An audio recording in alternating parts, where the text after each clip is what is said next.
Bismillahirrahmanirrahim. Assalamualaikum warahmatullahi wabarakatuh. Berjumpa kembali di channelnya Mujaki TV Creator ya, channelnya pemula kita belajar bersama. Oke, di video ini kembali saya ingin update ya, menyapa para rekan-rekan YouTuber pemula tentunya. Di kesempatan ini seperti biasa ya, kita akan terus update ya seputar YouTube tentunya. Dan mudah-mudahan pada kesempatan ini rekan-rekan pemula ataupun rekan-rekan kreator pemula semuanya selalu senantiasa menjaga rasa semangat ya dalam mengunggah video-videonya ke YouTube ya. Kita konsisten, kita belajar bersama tentunya. Oke, di kesempatan ini saya ingin kembali membahas seputar YouTube terkait dengan sistem algoritma ya.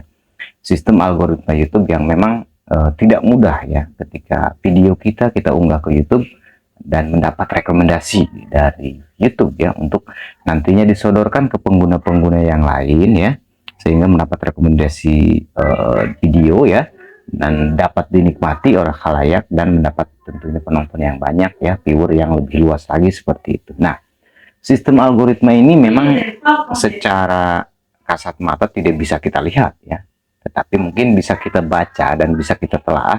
Kalau kita mungkin Google search ya, ada artinya bahwa kumpulan kunci-kunci di sana yang menghubungkan, dan memang itu tersendiri sudah diformat sedemikian rupa gitu ya. Jadi mungkin bisa dibilang kalau mungkin kita secara abstraknya tidak bisa gitu kan, tidak bisa kita lihat algoritma itu, karena mungkin server-server kita ya, unggahan-unggahan video kita di YouTube nantinya kalau misalkan bagus itu akan terjaring ya, akan terjaring oleh sistem algoritma YouTube dan nantinya mendapat rekomendasi ya, dan disalurkan ke video-video ataupun ke channel-channel pengguna yang lain, sehingga bisa dinikmati, bisa ditonton ya dengan viewer yang nantinya bisa banyak seperti itu ya, bisa mudah ditemukan seperti itu ya.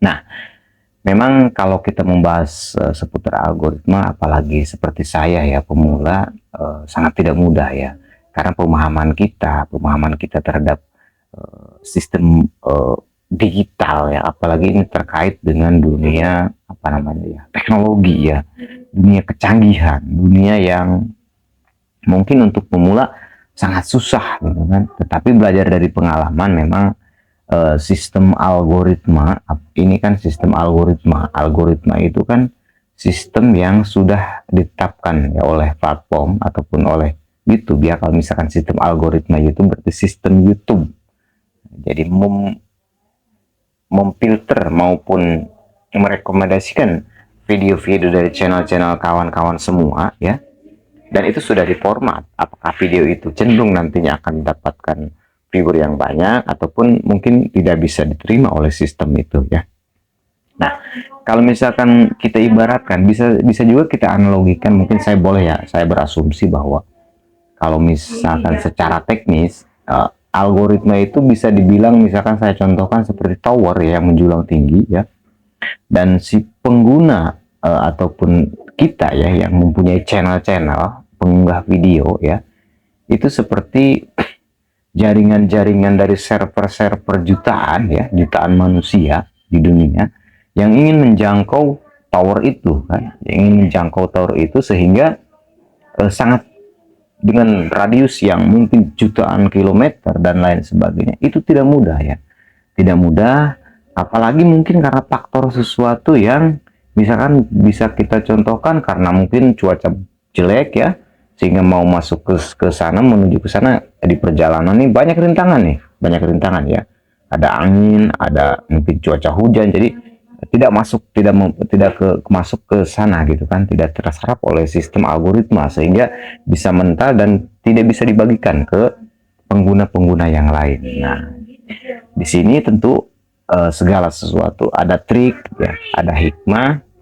Nah, ada hikmah yang bisa kita ambil dari, misalkan saya analogikan seperti tower tadi ya, berarti kita mengakalinya dengan apa? Kita mengakalinya dengan mungkin menunggu cuaca yang bagus ya, cuaca yang tidak hujan, cuaca yang kondusif, yang slow gitu kan. Jadi supaya nanti si server melalui channel-channel kita dengan konten-konten menarik bisa terserap ya, bisa terserap oleh sistem algoritma YouTube, sehingga nanti bisa dikembalikan atau bisa dibagikan lagi seperti itu ya ke pengguna-pengguna yang lain seperti itu ya. Itu hanya asumsi dan contoh kecil saya ya sebagai pemula.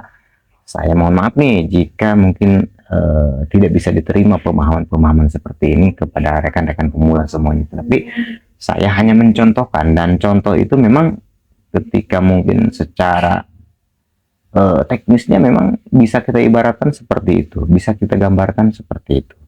Kalau mungkin secara kecanggihannya ya dengan teknologi ya susah ya, algoritma itu susah ditebak ya. Jadi kalau misalkan kita berpendapat seperti itu, ya kita tinggal melihat di video YouTube konten apa yang lagi booming. Udah itu aja kan. Berarti algoritma itu menyukai konten ataupun video yang sedang ngetrend sekarang gitu kan. Sekarang misalkan pembahasan tentang apa nih di dunia YouTube nih, yang lagi trending nih. Nah, berarti kita mengakalinya dengan sistem itu kan. Udah kita bikin video yang misalkan judulnya seperti itu dengan pembahasan yang kita bawakan ya, seperti itu. Berarti algoritma itu seperti itu ya. Susah ditebak tetapi ada tandanya. Jadi abstrak tetapi ada gitu kan. Tidaknya seperti tidak nyata tetapi ada. Seperti itu ya. Kita jangan bingung-bingung ketika membuat konten. Oh, bagaimana ini supaya masuk dalam algoritma YouTube nih, mendapat rekomendasi.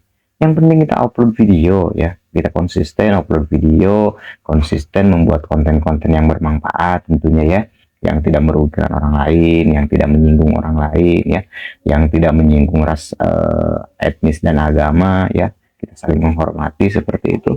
Nah, bisa diambil kesimpulan ya dari penjelasan saya bahwa sistem algoritma YouTube itu memang bisa kita definisikan, bisa kita analogikan seperti tadi ya, seperti tower yang menjulang tinggi yang dikelilingi jutaan, bahkan jutaan, ribu, bahkan miliaran pengguna ya, channel-channel ataupun yang ingin